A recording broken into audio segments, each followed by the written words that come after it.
Hello guys, welcome back. നമ്മൾ ഇതെന്താണ് കേൾക്കുന്നത്? വളരെ മോശമായ കാര്യങ്ങളാണ് കേട്ടുകൊണ്ടിരിക്കുന്നത്. മറ്റൊന്നുമല്ല, ഈ കഴിഞ്ഞ ദിവസം ഈ ഷാജിദ ഷാജിയുമായി ബന്ധപ്പെട്ട് ജസ്ന എന്ന് പറയുന്ന ജസ്ന ബ്ലോഗ് ഒരു കേസ് കൊടുത്തിരുന്നു. നമ്മൾ അതുമായി ബന്ധപ്പെട്ട് വീഡിയോ ചെയ്തതാണ്. എനിവേ, ജസ്ന കേസ് കൊടുത്തപ്പോൾ തീർച്ചയായും ജസ്നയുടെ ഭാഗത്താണ് റൈറ്റ് എന്ന് നമ്മൾ ചിന്തിച്ചു. കാരണം ജസ്ന ഈ വിഷയത്തിലൊന്നും വന്നിട്ടില്ല, യാതൊരു തരത്തിലുള്ള ഇൻവോൾവ്മെന്റും ജസ്നയ്ക്ക് ഉണ്ടായിട്ടില്ല.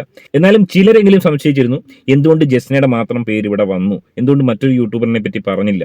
എനിവേ, ജസ്നയുടെ പേര് ഇവിടെ കൊണ്ടിട്ടത് ഈ പറഞ്ഞ ഷാജിദ ഷാജിയാണ്. ഒരു രീതിയിൽ അത് അംഗീകരിക്കാൻ പറ്റില്ല. എന്നാൽ ഇപ്പോൾ ഷാജിദ മാത്രമല്ല, അതിന് പിന്നിൽ ഈ പറഞ്ഞ റഊഫ് എന്ന് പറയുന്ന ഈ ഒരു വിഷയത്തിലെ പ്രധാന കണ്ണിയായ വ്യക്തി ഉണ്ടെന്നുള്ളതിന്റെ തെളിവടക്കം ഒരു വോയിസ് വന്നിട്ടുണ്ട്.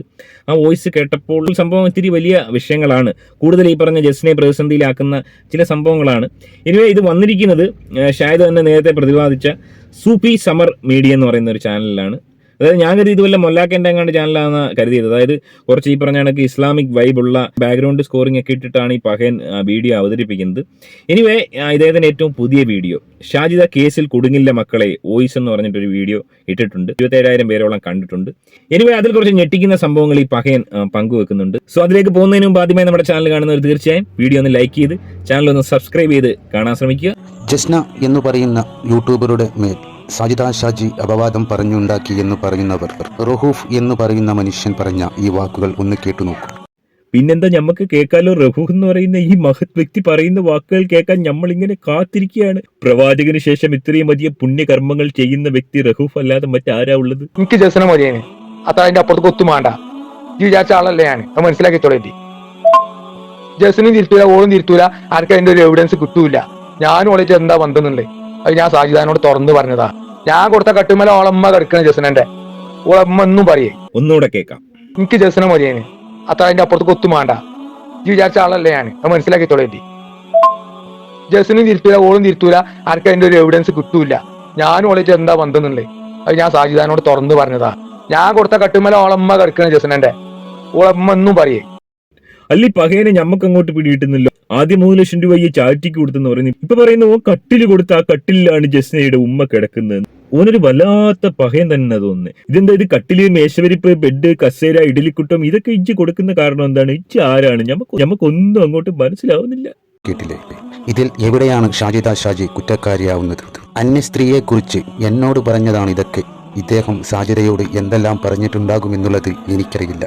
അതുകൊണ്ട് തന്നെ 50 ലക്ഷം രൂപ പിഴയും 3 വർഷം തടവുമൊക്കെ നമ്മുടെ ഷാജിദ ഷാജിക്ക് എങ്ങനെയാണ് നൽകാൻ കഴിയുക? സൂഫി സബർ എന്ന് പറയുന്ന പകയ ഇജ്ജ് മനസ്സിലാക്കേണ്ടത്. പറഞ്ഞ ഹിമാർ, ഈ പറഞ്ഞ റൌഫ് എന്ന് പറയുന്ന എവിടെയോ കിടക്കുന്ന ഒരു പകയൻ, ഓളെ വിളിച്ച് പറയുന്നു ഞാൻ ഈ പറയുന്ന ജസ്നയ്ക്ക് പൈസ കൊടുത്തു, കട്ടിൽ കൊടുത്തു എന്നൊക്കെ രഹസ്യമായി പറയുന്നു. ആ രഹസ്യമെടുത്ത് ഇത്രയും ആൾക്കാരോട് പറഞ്ഞ ഷാജിദെ തെറ്റുകാരിയല്ലെന്ന് നമുക്ക് പറയാൻ പറ്റുമോ? ഷാജിദ കാരണമല്ലേ ഇത് പബ്ലിക് അറിഞ്ഞത്?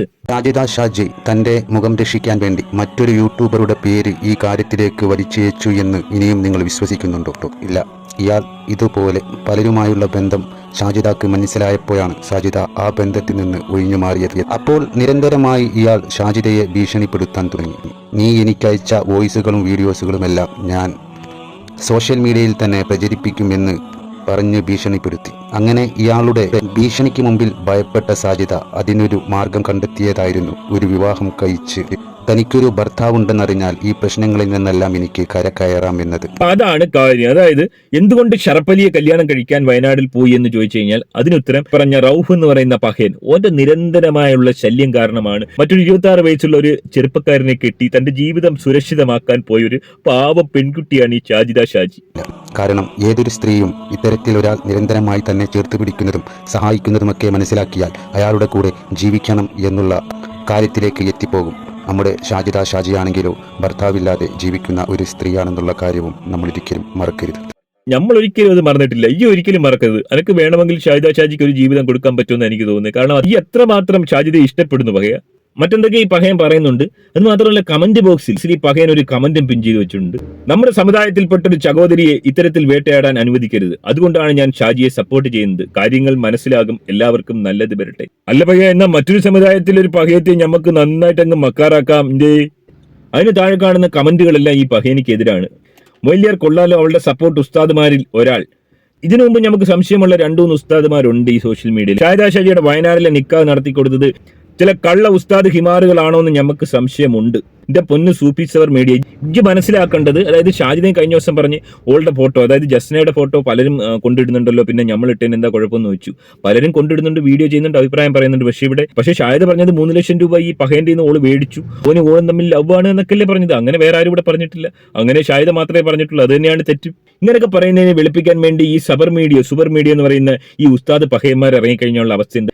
ഈ ഏത് പള്ളിയിലെ ഹിമാമാണ് പഹയ? കുറേയേറെ കാര്യങ്ങൾ ഈ പഹയൻ പറയുന്നുണ്ട്. പക്ഷെ അവിടെ നമ്മൾ ശ്രദ്ധിക്കേണ്ട ഒരു കാര്യം എന്ന് പറയുന്നത്, ഈ പറഞ്ഞ റൌഫ് എന്ന് പറയുന്ന ഈ ഒരു പഹയനാണ് ഈ പറഞ്ഞ കട്ടിൽ കൊടുത്ത കാര്യം പറയുന്നത്. അവിടെ ഒരു പോയിന്റ് ആണ്. കാരണം ഈ പറയുന്ന ജസ്ന എന്ന് പറയുന്ന ഈ പെൺകുട്ടിക്ക് നാണക്കേട് തന്നെയാണ്. കാരണം ജസ്ന ഇതിനെപ്പറ്റി ഒരു മറുപടി പറയേണ്ടുന്ന ഒരു അവസ്ഥയിലോട്ടാണ് കാര്യങ്ങൾ കൊണ്ടുപോകുന്നത്. ജസ്ന കേസ് കൊടുത്തു, പക്ഷേ ജസ്നെ ഇഷ്ടപ്പെടുന്ന ഓഡിയൻസും ഒക്കെ ഇത് കാണുന്നുണ്ട്.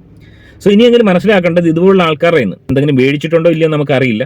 പക്ഷെ മേടിക്കുവാണെങ്കിൽ, കാരണം ഇങ്ങനെ വിളിച്ചു പറയുന്നത്, എന്തെങ്കിലും കൊടുത്തിട്ട് വിളിച്ചു പറയുന്നത്, കണ്ണി കാണുന്നവരോടും പിന്നീട് സുഹൃത്താക്കുന്ന ആൾക്കാരോടും ഇങ്ങനെ പറയുന്ന ആൾക്കാരുമായി ഒരു ഫ്രണ്ട്ഷിപ്പ്, ഒരു ബന്ധം അത്ര നല്ലതല്ലെന്നാണ് നമുക്ക് പറയാനുള്ളത്. അങ്ങനെ ഒരുപാട് പേര് സോഷ്യൽ മീഡിയയിലുണ്ട്. ആർക്കെങ്കിലും ഫോഴ്സ്ഫുള്ളി എന്തെങ്കിലും കൊടുത്തതിന് ശേഷം 10-100 പേരോട് കൊടുത്തെന്നുള്ള കാര്യം പറയുക, അതൊരു സുഖമാണ്, നല്ല രസമാണ്. അത്തരത്തിലുള്ള ഒരു പഹയനാണ് ഈ റൌഫ് എന്നാണ് എനിക്ക് തോന്നുന്നത്. ഓനെ കുറ്റം പറയാൻ പറ്റത്തില്ല, ഓൻ്റെ ഒരു രീതി അതായിരിക്കാം. ഓൻ ഈ പറയുന്ന കാലത്തെ ചൂടിലൊക്കെ ഈ കുഴിമന്തിക്കടയിലൊക്കെ കിടന്ന് കഷ്ടപ്പെട്ടതിന് ശേഷം നാട്ടിൽ വരുമ്പോൾ എന്തെല്ലാം സ്വപ്നങ്ങളായിരുന്നു ആ പഹയന്റെ ചുവർക്ക പൂങ്കാവരത്തിൽ ഇങ്ങനെ പോയി തേൻ കുടിക്കാനൊക്കെയുള്ള പല സ്വപ്നങ്ങളും ഓൻ കണ്ടു കാണും. എനിവേ പൈസ കളഞ്ഞെന്നുള്ള അല്ലാതെ ഓൻ എന്തെങ്കിലും പ്രയോജനം എവിടെ നിന്നെങ്കിലും കിട്ടിയെന്ന് നമുക്ക് തോന്നുന്നില്ല. 3 ലക്ഷം റുപ്യ ജസ്നയ്ക്ക് കൊടുത്തെന്ന് പറയുന്നു, തേക്കിന്റെ നല്ല കട്ടിൽ വാങ്ങി കൊടുത്തു എന്ന് പറയുന്നു, മറ്റെന്തെങ്കിലും കൊടുത്തു നമുക്കറിയില്ല. ഷാജിക്ക് 1,38,800 റുപ്യയും കൊടുത്തു. ഇനി ആർക്കൊക്കെ എന്തൊക്കെ ഈ പഹയൻ കൊടുത്തു എന്ന് നമുക്കറിയില്ല. എന്നാൽ ഈ ഒരു വല്ലാത്ത പഹയൻ തന്നെ കഷ്ടപ്പെട്ട് ഞാൻ ഉണ്ടാക്കുന്ന പൈസ ഇങ്ങനെ ഒന്നും അല്ലാതായി പോയില്ലോ എന്ന് ഓർക്കുമ്പോഴത്തേന് വിഷമമുണ്ട്. ഇനി ഇതൊരു ഗുണപാഠമായിട്ടെല്ലാവരും കാണണം. കാരണം നമ്മൾ എന്തെങ്കിലും സാധനങ്ങൾ ഒരാളെ നിന്ന് മേടിക്കുവാണെങ്കിൽ ആ വ്യക്തിയുടെ ഒരു വ്യക്തിത്വം മനസ്സിലാക്കിയിട്ട് മേടിക്കുന്നതായിരിക്കും നല്ലത്. ഇനി ഈ വിഷയത്തിൽ നിങ്ങളുടെ അഭിപ്രായം കമന്റ് രേഖപ്പെടുത്തുക. മറ്റൊരു വീഡിയോ ആയിട്ട് കാണാം. ചാനൽ ആദ്യമായി കാണുന്നവർ തീർച്ചയായും ഒന്ന് സബ്സ്ക്രൈബ് ചെയ്തിട്ട് കാണാൻ ശ്രമിക്കുക. മറ്റൊരു വീഡിയോ ആയിട്ട് കാണാം. ബൈ.